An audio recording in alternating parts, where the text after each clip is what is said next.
В режиме видеоконференц-связи заместитель председателя правительства России Дмитрий Патрусев обсудил подготовку регионов страны к проведению весенних полевых работ.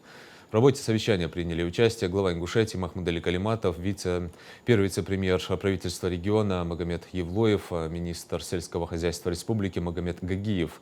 Вице-премьер Дмитрий Патрушев особое внимание участников совещания обратил на то, что в течение всего периода весенних полевых работ Минсельхоз и регионы должны контролировать обеспеченность аграриев финансовыми ресурсами и средствами производства. Правительство сохраняет различные инструменты финансовой и нефинансовой поддержки. Он подчеркнул, что остаются меры, направленные на обновление парка сельхозтехники. Правительство дополнительно направляет более 4 миллиардов рублей на докапитализацию Росагролизинга, что позволит увеличить поставки самоходной техники.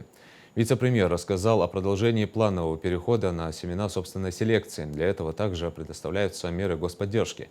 По итогам 2024 года обеспеченность семенами собственной селекции составила более 67%.